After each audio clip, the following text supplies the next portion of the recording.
Hello my super ladies, welcome back to സോയ് study vlog. അപ്പോൾ അതേ ഇന്ന് നമ്മുടെ വിന്നറൊക്കെ എത്തിയിട്ടുണ്ട്, തൊഴിൽ വീതി വന്നിട്ടുണ്ട്.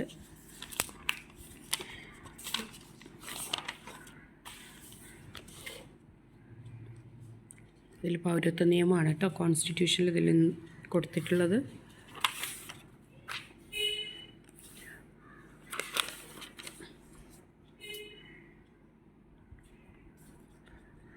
ഉപരാഷ്ട്രപതിയും പ്രധാനമന്ത്രിയും ഇതൊക്കെ നമുക്ക് ഇന്ത്യൻ പൊളിറ്റിയിലും കൂടെ പഠിക്കാനുള്ള സംഭവങ്ങളാണ്. എക്കണോമിക്സ് കഴിഞ്ഞ തവണത്തെ തൊഴിൽ വീതി വെച്ചിട്ട് ഞാൻ നോക്കിയിട്ടില്ല. അപ്പോഴേക്കാണ് ജോഗ്രഫിയുടെ ടെസ്റ്റ് സീരീസ് വന്നിട്ടുണ്ടായിരുന്നത്. അപ്പോൾ ഞാൻ ജോഗ്രഫിയാണ് നോക്കിയത്. അപ്പോൾ അതിൽ എക്കണോമിക്സും ബാക്കിയുണ്ട്, ഇതിൽ എക്കണോമിക്സും ബാക്കിയുണ്ട്. അപ്പോൾ അതുകൂടെ രണ്ടുകൂടെ ഒന്ന് നോക്കണം. അതുപോലെ പിന്നെ വരുന്നത് ഹിസ്റ്ററിയിൽ ഇന്ത്യയുടെ നവോത്ഥാനമായിട്ട് ബന്ധപ്പെട്ട കാര്യങ്ങളാണ്. ദെൻ മുൻകാലത്തെ ഡിഗ്രി ലെവൽ ക്വസ്റ്റ്യൻസാണ് പിന്നെ വരുന്നത്. പിന്നെ ഇവിടെ ഡൈജഷനെ കുറിച്ചിട്ടുള്ളൊരു പോർഷനുണ്ട്. അപ്പം ഇതും ഇന്ന് നോക്കണം എന്നാണ് വിചാരിക്കുന്നത്. ഓക്കെ, അപ്പം എക്കണോമിക്സ് നോക്കണം, അതുപോലെ ഡൈജഷൻ നോക്കണം. പിന്നെ നാളെ ജോഗ്രഫിയിൽ തന്നെ എനിക്കൊരു ടെസ്റ്റ് സീരീസ് കൂടെ ഉണ്ട്. അപ്പോൾ അത് ക്ലൈമറ്റിൻ്റെ പോർഷനാണ്. അപ്പോൾ അതൊന്ന് ജസ്റ്റ് നോക്കാനുണ്ട്. പക്ഷേ ആദ്യം ഇത് രണ്ടും ഇന്നിപ്പോൾ കരുതിയേക്കുന്ന 2 പോർഷൻസ് കംപ്ലീറ്റ് ചെയ്തതിന് ശേഷം മാത്രമേ ഞാൻ ജോഗ്രഫി നോക്കൂ. അല്ലെങ്കിൽ ഇന്ന് രാത്രിയോ അല്ലെങ്കിൽ നാളെ ആയിട്ട് ജോഗ്രഫി കംപ്ലീറ്റ് ചെയ്തിട്ട് ടെസ്റ്റ് സീരീസ് എഴുതുകയുള്ളൂ കേട്ടോ. പഠിക്കാൻ പോകുന്നതിന് മുൻപ് എൻ്റെ കയ്യിലുള്ള പുസ്തകങ്ങൾ ഞാൻ പരിചയപ്പെടുത്തി തരാം. ഇത് എക്കണോമിക്സ് നമ്മൾ ഓൾറെഡി പറഞ്ഞിട്ടായിരുന്നല്ലോ, ജിയോഗ്രഫിയിലൊക്കെ NCERT കണ്ടതുപോലെ തന്നെ അതിൻ്റെ എക്കണോമിക്സ് ആണ് കേട്ടോ ഇത്. ഇത് ഞാൻ കൂടുതൽ പഠിച്ചിട്ടില്ല, കാരണം ഞാൻ already economics NCERT 5th to 12th വരെ UPSCക്ക് വേണ്ടിയിട്ട് കംപ്ലീറ്റ് ചെയ്തിട്ടുണ്ടായിരുന്നു. അപ്പോൾ അതിൻ്റെ നോട്ട്സ് എല്ലാം കംപ്ലീറ്റഡ് ആയിരുന്നു, 12th വരെയുള്ള എല്ലാം. അതുകൊണ്ട് പിന്നെ എനിക്കിത് കൂടുതലായിട്ട് അങ്ങനെ നോട്ടായിട്ട് പഠിക്കേണ്ടി വന്നിട്ടില്ല. ഞാനിതിൻ്റെ ക്വസ്റ്റ്യൻസും കാര്യങ്ങളൊക്കെ ജസ്റ്റ് ഇങ്ങനെ നോക്കിയിട്ടേ ഉള്ളൂ. പക്ഷേ ജോഗ്രഫിയിൽ എനിക്കിത് ഒരുപാട് ഹെൽപ്പ് ആയിട്ടുണ്ടായിരുന്നു കേട്ടോ. എക്കണോമിക്സിൽ ഞാൻ അങ്ങനെ കാര്യമായിട്ട് നോക്കിയിട്ടില്ല. പിന്നെ വന്നിട്ടുള്ളത് ഇത് +1 ടെക്സ്റ്റ് ബുക്കാണ്.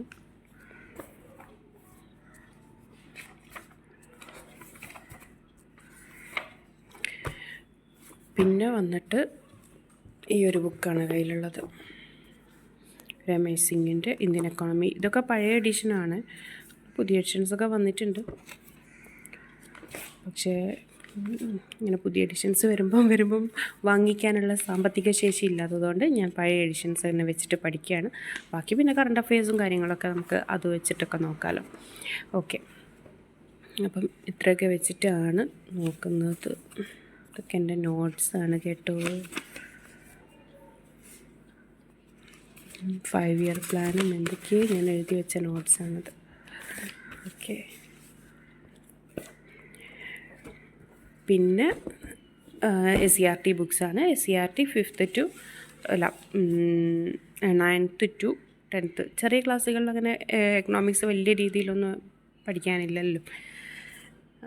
ഓക്കെ, പിന്നെ നമ്മുടെ വിന്നർ, തൊഴിൽ വീതിയിലെ ക്വസ്റ്റ്യൻസ്, SCERT ടെക്സ്റ്റ് ബുക്ക്, ഇത്രയും കാര്യങ്ങൾ വെച്ചിട്ടാണ് നമ്മൾ ഇത് പഠിക്കുന്നത്, എക്കണോമിക്സ് പഠിക്കുന്നത്.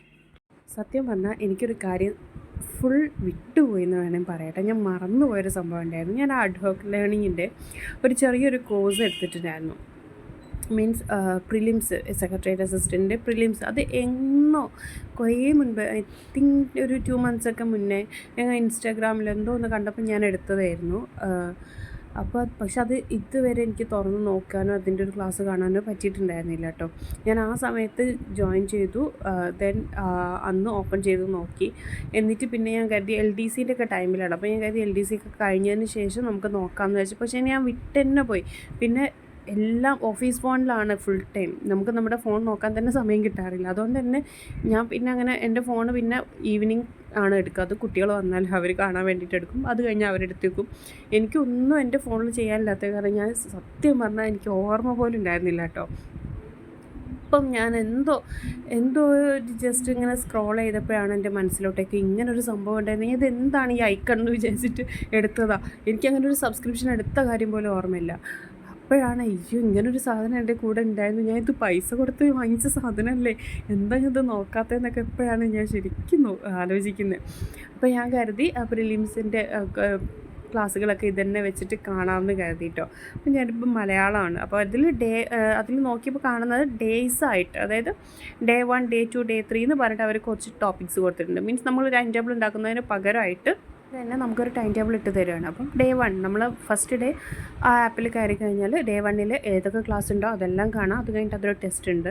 ദെൻ ഡേ 2 അങ്ങനെ ഉണ്ട്. പിന്നെ വേറൊരു ഓപ്ഷൻ കൊടുത്തേക്കുന്നത് ടോപ്പിക് വൈസ് ആണ്. അതായത് കോൺസ്റ്റിറ്റ്യൂഷൻ എടുത്തു കഴിഞ്ഞാൽ അതിൽ ക്ലാസ്സുകളുണ്ട്. പക്ഷെ അതിലെല്ലാ ക്ലാസ്സുകളും അവൈലബിൾ അല്ല കേട്ടോ. അവർ ഇടയ്ക്ക് ഇങ്ങനെ റിലീസ് ചെയ്യാണ് ചെയ്യുന്നത്. അപ്പം നമ്മൾ എടുത്തപ്പം തൊട്ടിട്ടുള്ള ഡേ 1, ഡേ 2 എന്ന് പറഞ്ഞിട്ട് അവിടെ കിടക്കുന്നുണ്ട്. ഞാൻ അതൊന്നും തുറന്ന് നോക്കിയിട്ട് പോലുമില്ല. അപ്പം ഞാൻ മലയാളത്തിൻ്റെ ക്ലാസ്സൊക്കെ ഒന്ന് കണ്ടിട്ട് അതിൻ്റെ നോട്ട്സ് കുറച്ച് കയ്യിലുള്ളതൊക്കെ വായിച്ച് നോക്കുകയാണ് കേട്ടോ. അപ്പോൾ മലയാളം എനിക്ക് ക്ലാസ് കണ്ടപ്പോൾ ഇഷ്ടമായി, വലിയ കുഴപ്പമൊന്നുമില്ല, അത്യാവശ്യം നല്ല ക്ലാസ്സുകളൊക്കെ തന്നെയാണ്. അപ്പോൾ ബാക്കി ക്ലാസ്സുകളൊന്നും കണ്ടിട്ടില്ല. ഇനി അതൊക്കെ ഒന്ന് ഫ്രീ ആയിട്ടിരിക്കുന്ന സമയത്തൊന്ന് ആദ്യം കണ്ടു നോക്കണം. പഠിക്കാൻ വേണ്ടി ഇരിക്കുന്നതിന് മുൻപ് ജസ്റ്റ് എനിക്ക് അതെല്ലാം ഒന്ന് കണ്ടു നോക്കണം. ഒന്ന് ഓടിച്ചിട്ട് കണ്ടതിന് ശേഷം ഓക്കെ ആണെങ്കിൽ അത് കണ്ടിന്യൂ ചെയ്യണം എന്നാണ് ഇപ്പോൾ വിചാരിക്കുന്നത്. അപ്പം പറ്റുവാണെങ്കിൽ ഡേ 1, ഡേ 2 എന്ന് പറഞ്ഞിട്ട് അവരുടെ ആ ഒരു ടൈം ടേബിൾ തന്നെ ഫോളോ ചെയ്യണം എന്നാണ് ആഗ്രഹിക്കുന്നത്. നോക്കട്ടെ, അത്രത്തോളം പോർഷൻസ് എനിക്ക് പഠിക്കാനുള്ള സമയം എന്തായാലും എൻ്റെ കയ്യിൽ ഉണ്ടാവില്ല. പക്ഷെ മാക്സിമം ഫോളോ ചെയ്യാൻ വേണ്ടിയിട്ട് ശ്രമിക്കാം. അല്ല എന്നുണ്ടെങ്കിൽ നമുക്ക് ടോപ്പിക് വൈസ് ആയിട്ട് തന്നെ പോവാം. കാരണം എൻ്റെ മുന്നിൽ ഇപ്പോഴും സമയം വളരെയധികം കുറവാണ്. ഇപ്പോൾ പിന്നെ ലാസ്റ്റിലോട്ട് അടുത്തു നമ്മൾ വർക്കൊക്കെ എന്ന് പറഞ്ഞാൽ ഇപ്പോൾ ഏകദേശം ഒരു പകുതിയൊക്കെ കഴിഞ്ഞു. ഇനി ഫൈനൽ സ്റ്റേജിലോട്ടേക്ക് കടക്കുകയാണ് ഈ ഒരു അക്കാഡമിക് ഇയർ എന്ന് പറയുന്നത്. അപ്പോൾ തന്നെ അതുകൊണ്ട് തന്നെ ഒരുപാട് വർക്ക്സ് കൂടുതലാണ് ഇപ്പം നമ്മുടെ ഫാമിലി മീറ്റ് കാര്യങ്ങളൊക്കെ വരികയാണ്. അപ്പോൾ അതിൻ്റെയൊക്കെ കുറേ വർക്ക് ഉണ്ട്. അതുപോലെ ഓരോ ദിവസവും നമുക്ക് വർക്ക്സ് ഇങ്ങനെ കൂടി വരികയാണ്, കാര്യങ്ങൾ ചെയ്യാനൊക്കെ ആയിട്ടുള്ളത്. പ്രോഗ്രസ് കാർഡ്, കുട്ടികളുടെ പ്രോഗ്രസ് റിപ്പോർട്ട് ഫസ്റ്റ് ടേമിൻ്റെ തന്നിട്ടുണ്ട്. അപ്പോൾ അതൊക്കെ അപ്ഡേറ്റ് ചെയ്യാൻ, അവർക്ക് അയച്ചു കൊടുക്കാനും വിളിച്ച് സംസാരിക്കാനും ഒക്കെ ഉണ്ട്. അപ്പോൾ അങ്ങനെ കുറച്ച് കാര്യങ്ങളായിട്ട് ഭയങ്കര ബിസിയാണ്. ദെൻ ഞാൻ ബയോളജി എടുത്തു. ബയോളജിയിൽ ഞാൻ ചെയ്യുന്നത് എക്സാം വൈയുടെ ക്ലാസ് തന്നെയാണ് കാണുന്നത്. എക്സാം വൈയുടെ 8th SCERT ആണ് ഇപ്പം ഞാൻ പഠിക്കുന്നത്. സോ SCERT 8th തന്നെ. അപ്പം ഞാനിത് ഇപ്പം കൂടുതലും SCERT ബേസ് ചെയ്തിട്ടായിരുന്നു ഞാൻ നോക്കിക്കൊണ്ടിരുന്നത്. അതായത് ഞാനിപ്പോൾ ഇന്ന് ഈ വോയിസ് ഓവർ കൊടുക്കുന്ന ദിവസമല്ല ഇത് ഞാൻ വീഡിയോ എടുത്തത്, കുറച്ച് മുൻപ് എടുത്തതാണ്. പക്ഷെ എനിക്ക് എഡിറ്റ് ചെയ്യാനുള്ള സമയം കിട്ടിയത്, അതായത് തുജാനെ NMMS ബന്ധപ്പെട്ടിട്ടുള്ള അവളൊക്കെ പഠിപ്പിക്കാൻ വേണ്ടിയിട്ടായിരുന്നു. അപ്പോൾ ഞാൻ ആ ഒരു ദിവസങ്ങൾ ഒരു 1 week last NMMS last 1 week ഞാൻ ശരിക്ക് SCERT മാത്രമായിരുന്നു ഫോളോ ചെയ്തത്. കാരണം അവളെയും കൂടെ ഹെൽപ്പ് ചെയ്യാൻ വേണ്ടിയിട്ട്. മാത്സ് അവൾ ഒറ്റയ്ക്ക് തന്നെയായിരുന്നു പഠിച്ചിരുന്നത്. പിന്നെ മാത്സും സയൻസും സോഷ്യലും ഓൾസോ സൈലത്തിൻ്റെ ക്ലാസ്സൊക്കെ കണ്ടിട്ടാണ് നമ്മൾ പഠിച്ചിട്ടുണ്ടായിരുന്നത്. അപ്പം അവിടെ എൻ്റെ ആവശ്യം വന്നിട്ടുണ്ടായിരുന്നില്ല. പക്ഷേ മാത്സും സയൻസും അവൾക്ക് എൻ്റെ ആവശ്യമുണ്ട്. അപ്പോൾ അതുകൊണ്ട് തന്നെ ഞാൻ മാത്സും സയൻസും SCERT മാക്സിമം ഈ ഒരു 1 വീക്ക് കൊണ്ട് കവർ ചെയ്യാൻ നോക്കി. 8th ബുക്സാണ് കേട്ടോ, വേറെ ഒന്നും അവൾക്ക് ആവശ്യമില്ല. 8th ചാപ്റ്റേഴ്സൊക്കെ മാക്സിമം ഞാൻ കവർ ചെയ്യാൻ വേണ്ടി ശ്രമിച്ചു. ദെൻ അതിൽ ഷോർട്ട് നോട്ട്സൊക്കെ എഴുതിയെടുത്ത് എന്നിട്ട് അവൾക്ക് അത് പറഞ്ഞു കൊടുത്തു. അവൾ സ്കൂൾ കഴിഞ്ഞ് വന്നു കഴിഞ്ഞാൽ രാത്രി ഞാൻ അന്ന് പഠിച്ച കാര്യങ്ങൾ അവൾക്ക് പറഞ്ഞു കൊടുക്കുക. അങ്ങനെയായിരുന്നു ഞാൻ ചെയ്തുകൊണ്ടിരുന്നത്. അതുപോലെ എക്സാം വൈയുടെ ക്ലാസ്സുകളാണെങ്കിലും അവൾക്ക് സ്ഥിരമായിട്ട് കാണാനുള്ളൊരു സമയം കിട്ടാറില്ല. അപ്പോൾ അവൾ NMMSൻ്റെ കോച്ചിങ്ങൊക്കെ ആയത് കാരണം അത് കഴിഞ്ഞ് മദ്രസൊക്കെ ആകുമ്പോൾ ലേറ്റ് ആവും വരാൻ. അപ്പോഴും എന്നെക്കൊണ്ട് പറ്റുന്ന സമയത്താണെങ്കിലും ഞാൻ രാത്രിക്ക് ഇരുന്ന് കണ്ടിട്ട് അവൾക്ക് കാര്യങ്ങളൊക്കെ പറഞ്ഞു കൊടുക്കും. പിന്നെ അതിൽ കുറച്ച് പ്രാക്ടീസ് ക്വസ്റ്റ്യൻസും കാര്യങ്ങളൊക്കെ ഉണ്ടാവാറുണ്ട് ഓരോ ക്ലാസ് കഴിയുമ്പം. അപ്പോൾ അതൊക്കെ അവളെ കൊണ്ട് ഞാൻ ചെയ്യിപ്പിക്കും. ഞാൻ ഓരോ ക്വസ്റ്റ്യൻസ് പറഞ്ഞു കൊടുത്തതിന് ശേഷം എന്നിട്ട് അവളോട് ചെയ്യാൻ പറയും. അങ്ങനെയൊക്കെയാണ് നമ്മൾ ലാസ്റ്റിൽ ഒരു 1 വീക്ക് NMMSന് വേണ്ടിയിട്ട് പ്രിപ്പയർ ചെയ്തത്. എന്താവും എന്നൊന്നും അറിഞ്ഞുകൂടായിരുന്നു. പക്ഷേ എക്സാം കഴിഞ്ഞ് വന്നപ്പം മാറ്റ് ഈസി ആയിരുന്നു എന്ന് പറഞ്ഞു. പക്ഷേ സാറ്റ് വരുമ്പം കുറച്ച് ബുദ്ധിമുട്ടായിരുന്നു എന്നാണ് പറഞ്ഞത്. അങ്ങനെ തലവര ഉണ്ടെങ്കിൽ കിട്ടും, അത്രയേ ഉള്ളൂ. അപ്പം സത്യം പറഞ്ഞാൽ ഞാനെപ്പോഴും പറയും, മീൻസ് നമ്മളെത്ര എഫേർട്ട് ഇടുന്നോ അതിൻ്റെ റിസൾട്ട് എനിക്ക് അങ്ങനെ കിട്ടാറില്ല. അതെന്താണെന്ന് എനിക്ക് അറിഞ്ഞൂടാ. ഭാഗ്യം എന്ന് പറയുന്ന സാധനം ഇല്ലാഞ്ഞിട്ടാണോ എന്താണെന്ന് അറിഞ്ഞൂടാ. പക്ഷെ എൻ്റെ അനിയത്തിൻ്റെ ഒക്കെ ഒരു ഇതെടുത്ത് നോക്കുകയാണെങ്കിൽ ഞാനിടുന്ന എഫേർട്ടൊന്നും അവൾ സത്യം പറഞ്ഞാൽ ഇടാറില്ല. അവൾ ഏതെങ്കിലും ഒരു സമയത്ത് കുറച്ച് നേരം വായിച്ച് അങ്ങ് പോവും. പക്ഷേ അവളതിൽ എല്ലാത്തിലും അവൾ എലിജിബിൾ ആയിട്ടുണ്ടാവും. അതെന്തുകൊണ്ടാണ് ഞാൻ പഠിക്കുന്ന ആ ഒരു മെത്തേഡ് ശരിയാവാഞ്ഞിട്ടാണോ എന്നൊന്നും എനിക്കൊരു ഐഡിയ ഇല്ല. ഇപ്പോഴും ഞാൻ ചിന്തിക്കാറുണ്ട് ഞാൻ പഠിക്കുന്ന മെത്തേഡിനാണോ കുഴപ്പം. പക്ഷേ ഞാൻ വീട്ടിലിരുന്ന് ചെയ്യുന്ന സമയത്ത്, അതായത് ഞാനിപ്പം ഏതെങ്കിലും എക്സാംസ്, ഇപ്പം ടെസ്റ്റ് സീരീസ് ആയാലും എന്ത് എക്സാംസ് ഞാൻ വീട്ടിലിരുന്ന് ചെയ്യുന്ന സമയത്ത് ഓക്കെയാണ്. എനിക്ക് അത്യാവശ്യം നന്നായിട്ട് 60+ എനിക്ക് സ്കോർ ചെയ്യാൻ പറ്റാറുണ്ട്. അപ്പോഴൊക്കെ ഭയങ്കര കോൺഫിഡൻസിലായിരിക്കും ഞാൻ എക്സാമിന് പോകാറ് സത്യം പറഞ്ഞാൽ. പിന്നെ എന്തുകൊണ്ടാണ് എക്സാം ഹാളിലെത്തുമ്പം എൻ്റെ മൈൻഡ് മൊത്തം വേറൊരു ലെവലിലോട്ട് പോകുന്നത് എനിക്കൊരു ഐഡിയ ഇല്ല. എന്തുകൊണ്ടാണ്? അതേപോലെ തന്നെയാണ് തുജാൻ്റെതും. പക്ഷേ അവൾ സ്കൂളിലായാലും മറ്റുള്ള കാര്യങ്ങളിലായാലൊക്കെ നന്നായിട്ട് പെർഫോം ചെയ്യും. അവൾക്ക് അതിൻ്റെ റിസൾട്ട് കിട്ടാറുണ്ട്. പക്ഷേ ഞാൻ അവളോട് പറയും, എൻ്റെ അതേ എന്താ പറയുക തലവരെയാണോ എന്നൊക്കെ ഞാൻ ചോദിക്കും ചില സമയങ്ങളിൽ. അപ്പോൾ എനിക്ക് കോമ്പറ്റേറ്റീവ് എക്സാംസിൻ്റെ വരുമ്പം അവളുടെ കാര്യത്തിൽ എനിക്ക് എൻ്റെ ഒരു ഇത് കിട്ടുമോ എന്നുള്ളൊരു പേടിയുണ്ട് കേട്ടോ. കാരണം അവൾക്കായാലും അങ്ങനെ കുത്തിയിരുന്ന് പഠിക്കുന്ന സ്വഭാവമൊന്നുമില്ല. അവൾ നേരെ ഓപ്പോസിറ്റാണ്, എൻ്റെ നേരെ ഓപ്പോസിറ്റാണ്. ജസ്റ്റ് വായിച്ചങ്ങ് പോവുകയുള്ളൂ. അവൾക്കൊക്കെ മൈൻഡിലുണ്ടാവും എന്നുള്ള കാര്യം അവൾ എപ്പോഴും പറയും, എനിക്ക് വായിച്ചാൽ മതി, എനിക്ക് ഓർമ്മ ഉണ്ടാവും എന്ന് പറയും. പക്ഷെ ഞാനും എൻ്റെ രണ്ടാമത്തെ ആളും പാത്തുവും നേരെ ഓപ്പോസിറ്റാണ്. ഞങ്ങൾ കുത്തിയിരുന്ന് പഠിക്കും. പക്ഷേ പഠിക്കുന്നതിൻ്റെ റിസൾട്ട് അപ്പോൾ അവളാണെങ്കിലും ഞാൻ ചോദ്യം ചോദിക്കുമ്പോൾ ഇവിടെ വീട്ടിലിരുന്ന് എക്സാം എടുത്താലൊക്കെ നന്നായിട്ട് സ്കോർ ചെയ്യും. പക്ഷേ സ്കൂളിലേക്ക് എത്തിക്കഴിഞ്ഞാൽ അവൾക്ക് സ്കോർ ചെയ്യാനും കുറച്ച്, അതായത് അവൾ ഇവിടുന്ന് എടുക്കുന്നതിൻ്റെ എഫേർട്ടിൻ്റെ ഒരു പകുതി ഭാഗമായിട്ട് റിസൾട്ടിൽ വരുന്നുള്ളൂ. അപ്പം ഞാൻ എന്താണത് എന്ന് എനിക്ക് ഒരു ഐഡിയയും കിട്ടുന്നില്ല. പലപ്പോഴും ഇരുന്ന് ഞാൻ ചിന്തിക്കാറുണ്ട് എന്തുകൊണ്ടാണ് ഞാനിടുന്ന എഫേർട്ടിൻ്റെ റിസൾട്ട് എനിക്ക് ശരിക്കും കിട്ടാത്തത് എന്നുള്ളതൊക്കെ.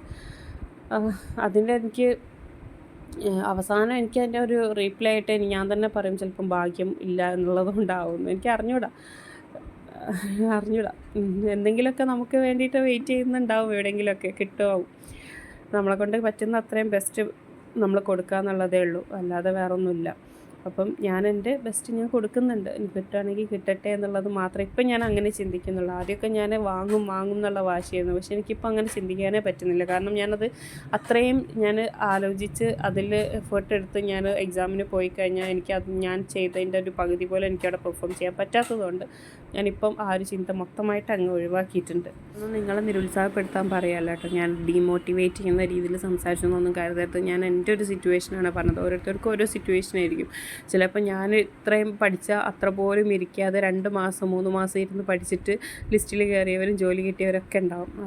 അതാണ് ഞാൻ പറയുന്നത്. അതങ്ങനെയാണെന്ന് എനിക്ക് മനസ്സിലാവുന്നില്ല, എന്തുകൊണ്ടാണെന്ന്. 100% എൻ്റെ ഭാഗത്ത് തന്നെ ആയിരിക്കും മിസ്റ്റേക്ക്. അല്ലാതെ നമുക്കിപ്പം ഒന്നും കുറ്റം പറയാൻ പറ്റില്ലല്ലോ. 100% എൻ്റെ ഭാഗത്ത് തന്നെ ആയിരിക്കും മിസ്റ്റേക്ക്. എൻ്റെ ഭാഗത്ത് തന്നെയാണ് മിസ്റ്റേക്ക്.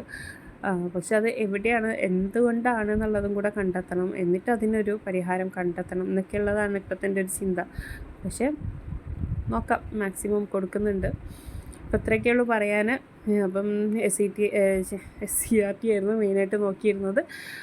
ഇനി നമ്മൾ NMMS ഒക്കെ കംപ്ലീറ്റ് ആയിട്ടുണ്ട്. അപ്പോൾ ഇനി അതിന് ശേഷം നമ്മുടെ ബാക്കിയുള്ള ചാപ്റ്റേഴ്സും കാര്യങ്ങളൊക്കെ ആയിട്ട് ഞാൻ വരാം. നിങ്ങൾക്ക് എല്ലാവർക്കും വീഡിയോ ഇഷ്ടപ്പെടുന്നുണ്ടെങ്കിൽ ലൈക്ക് ചെയ്യാനും ഷെയർ ചെയ്യാനും സബ്സ്ക്രൈബ് ചെയ്യാനും മറക്കരുത്. Thank you for watching.